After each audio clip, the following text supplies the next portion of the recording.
Japan was only drawn into the modern world in the 1850s, but they caught on to things real quick. They're traditionally conservative, but have a wacky side. Behind the scenes, they can be wildly uninhibited. They're uncommonly skilled at technological and artistic creation. They have an unsurpassed passion for food and excel in its preparation. It's a fascinating place. When the Koreans came ashore on Honshu Island in the 4th century BC, they brought wet rice farming and metalworking, and later in the 5th century, Buddhism. In Nara in 728, the Emperor Shomu began construction of a huge temple to house an immense statue of Buddha. It was called the Todaiji and was the biggest wooden building and bronze Buddha ever built. Rival clans destroyed the temple in 1180, but it was later rebuilt according to the original plan, only 1/3 smaller. Today it remains the biggest wooden building and bronze Buddha in the world. You light incense at the entrance to ensure your good health. Here's the big boy.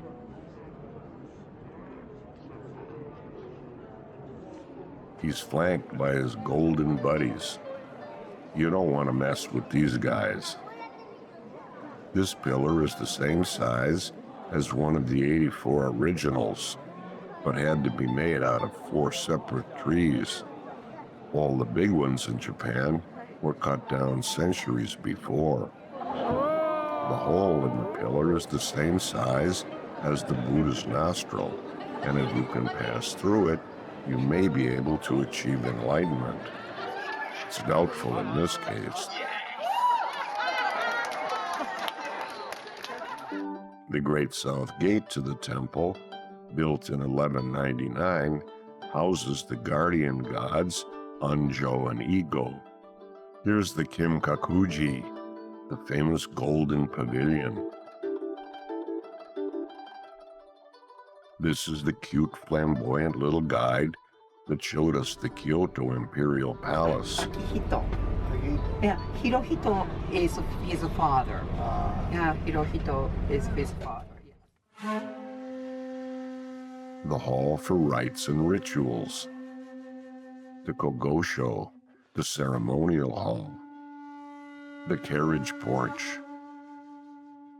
The Beautiful Gardens. This is the Ninjojo Castle, the former imperial villa of the Tokugawa clan.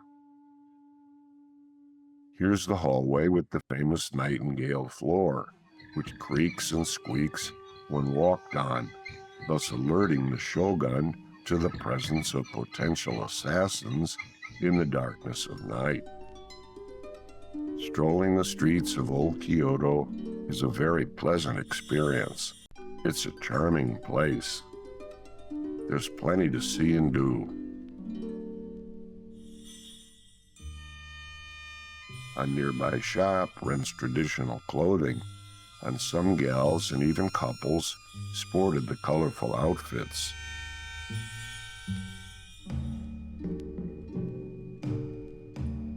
A beautiful local pagoda. The Buddhist temple of 1001 canons across from our hotel in Kyoto.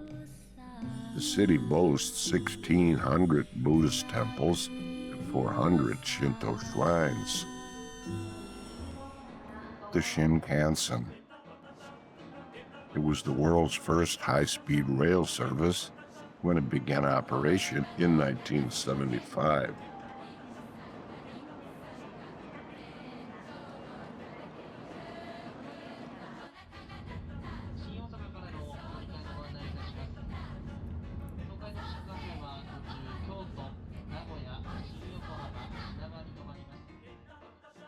At 200 miles an hour, the landscape flashed by. The white egret in all its glory. The interior, the cool doors. We saw two more of these wonderful castles, Hirosaki and Matsuwa. The colors of red and orange are synonymous with Shinto, the indigenous faith of the Japanese people. Its roots reach back several thousand years, and its origins lie in animism and ethnic folk mythology. Shinto means the way of the gods, or kami. The sacred spirits manifest in all things animate and inanimate. War, fertility, rice, the sun, rain, and wind, everything has its own kami. Shinto emphasizes the importance of ritual. Here's a baby blessing. A wedding.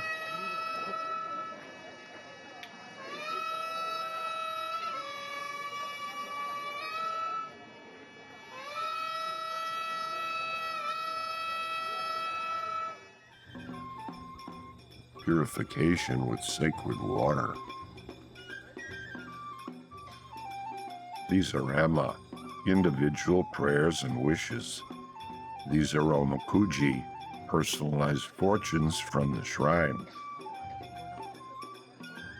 The Izumo Taisha Shrine is considered Japan's oldest Shinto temple.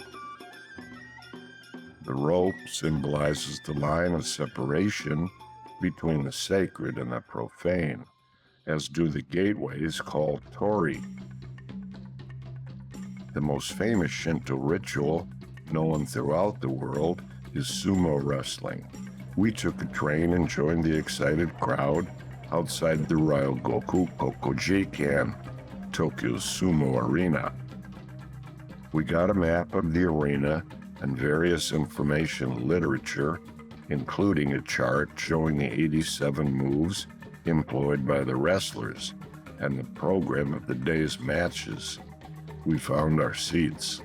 The roof over the ring is modeled after a Shinto shrine. The competitors, called rikishi, were introduced. The origins of sumo go back 2 millennia, and the sport is largely based on Shinto ritual.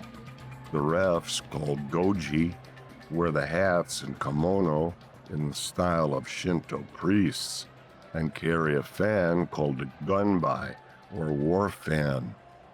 The wrestlers throw salt to help purify the ring.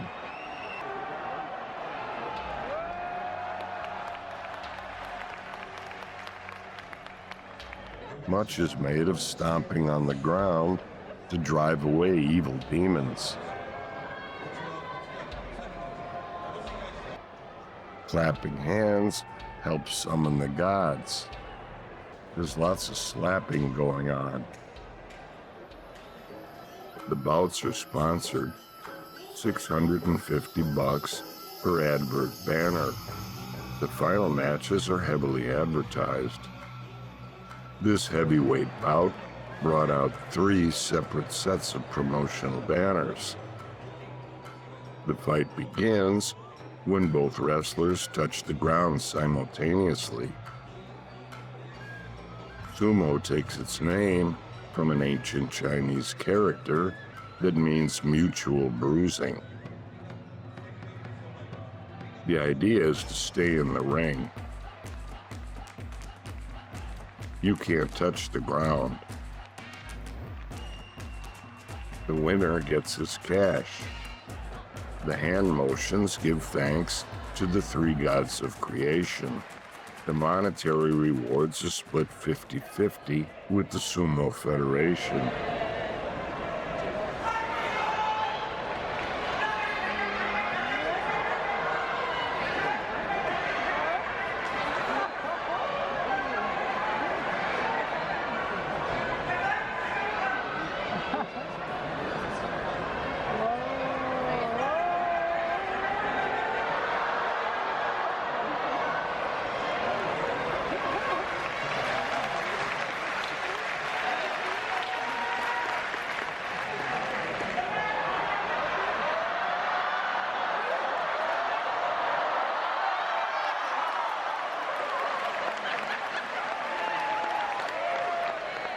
The day's program ends with the bow dance, which dates back to the days when the winner received a bow as the prize.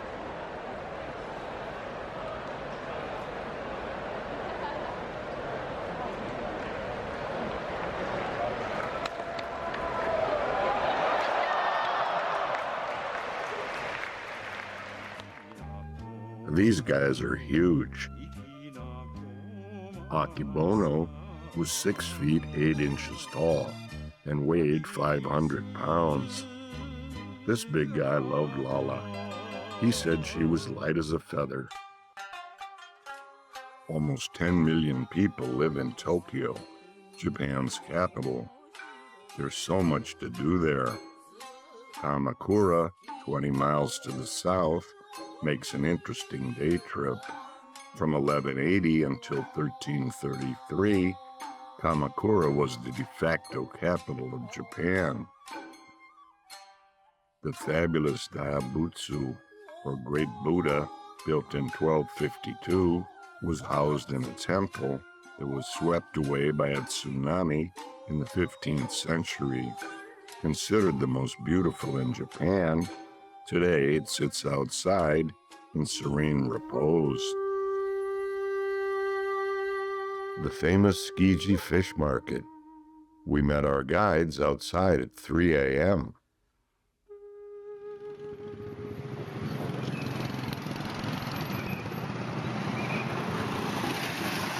Inside, it was a wild beehive of activity. Tuna are the big ticket item at Tsukiji.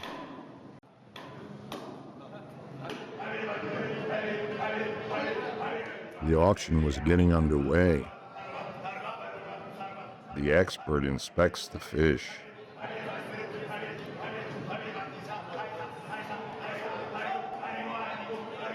The animated auctioneer works the buyers.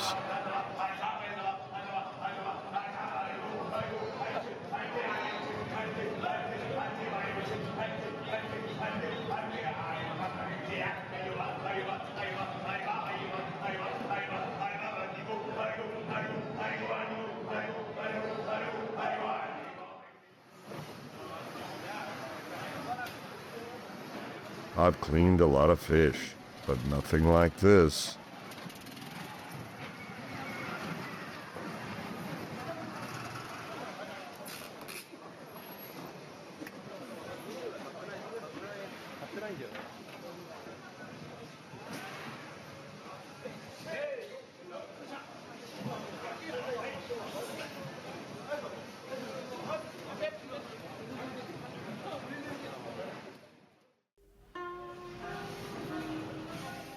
We were so lucky to get to the inner market. It's not possible now.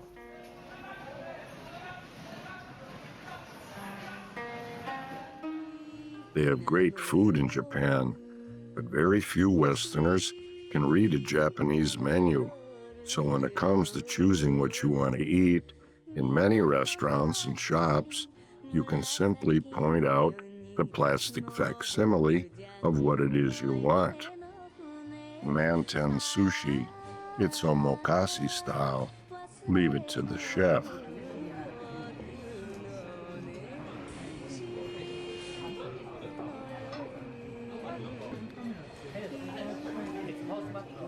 Wonderful stuff just kept coming.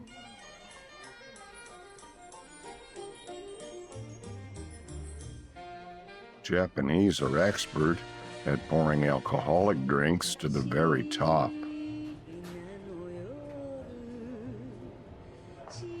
This is shabu shabu. You boil your own meat and vegetables.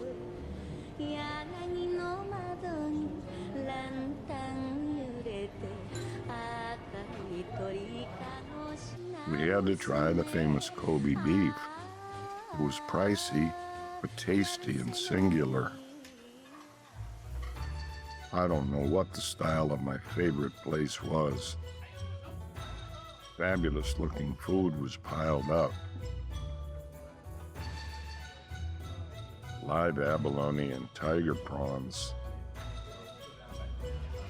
the Capo dei Tutti.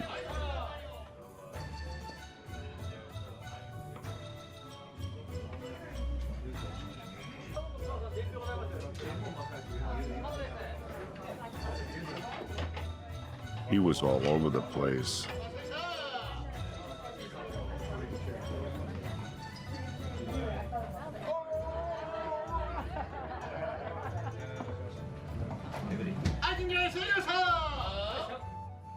There was shouting.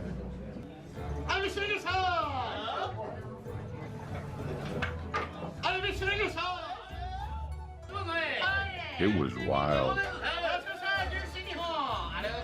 What a place. I sure wish he was in our neighborhood.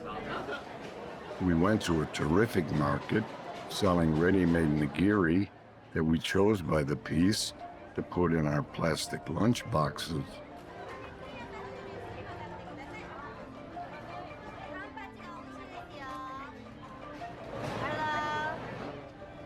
It was fun.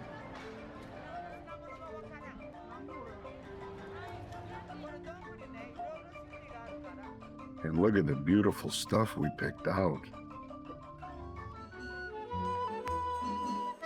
In an attempt to learn a few special culinary tricks, we attended an udon noodle making class. Mix in the water and knead the dough. Put it in a plastic bag and give it a foot massage. Roll it out. Carefully fold it up.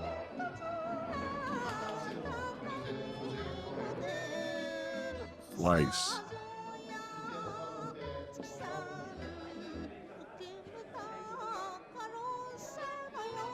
All our noodles were gathered up. We went downstairs for lunch with our fellow students to try our noodle soup. Some people didn't like it at all. I had 3 bowls and loved it.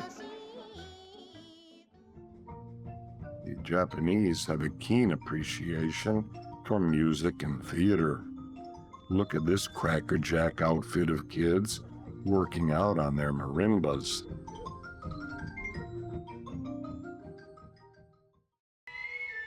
This is gagaku, court music that dates back to 5th century China.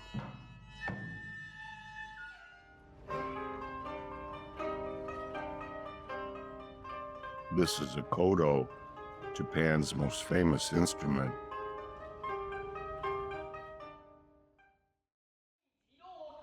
In this piece, a type of comic play called kyogen, a rich man has to travel to the city, but he's afraid his untrustworthy servants, Taro and Jiro, will get into his sake stash in his absence. Here's Banraku, a puppet play. They've been doing this one since the 16th century.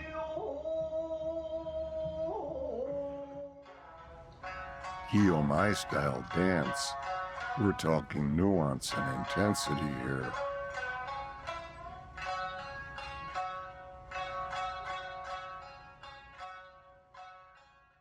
The Japanese love of nature finds special expression in their skill at landscape design, using ponds, waterfalls, bridges, islets, and trees and stones. They craft a minimalist natural setting which inspires reflection and meditation. The Nabuta Matsuri, or summer festival, is held in Aomori in early August. Fantastic lantern floats featuring warriors and other characters are paraded through the streets. Made of colored paper, stretched over a skeletal framework and illuminated from within, the floats are breathtakingly spectacular.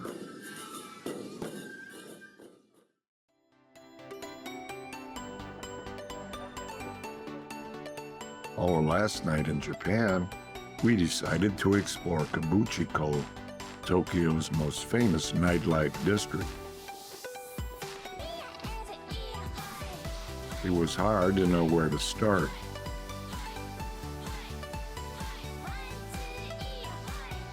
We walked around and came across a place called the Robot Restaurant, which premised kicking up and wildly swinging around. We couldn't pass that up, so we bought tickets and went inside. The decor was decidedly on the psychedelic side.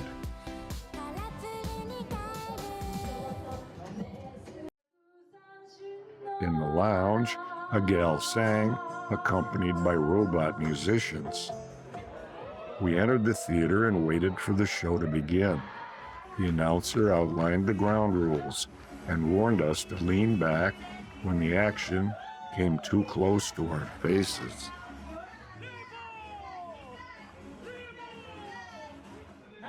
Then the walls behind us lit up with fantastical video projections. The story began. Apparently, a peaceful planet was invaded by evil extraterrestrials.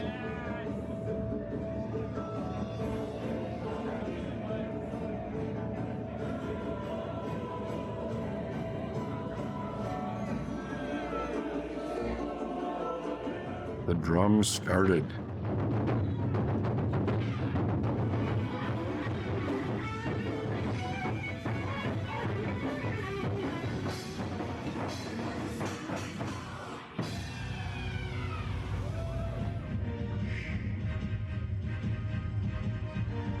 Girls danced.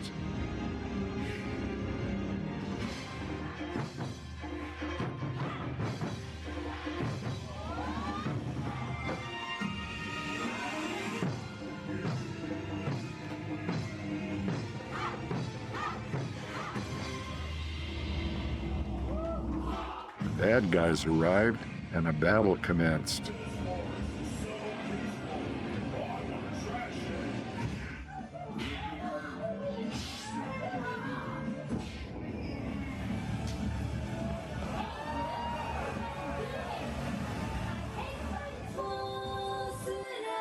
It raged on for a mind-numbing 45 minutes.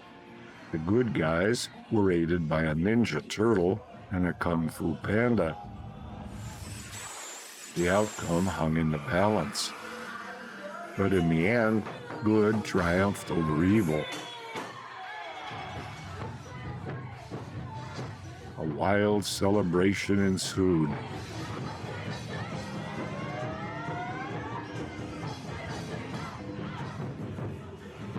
Well, there's a slice of Japan for you.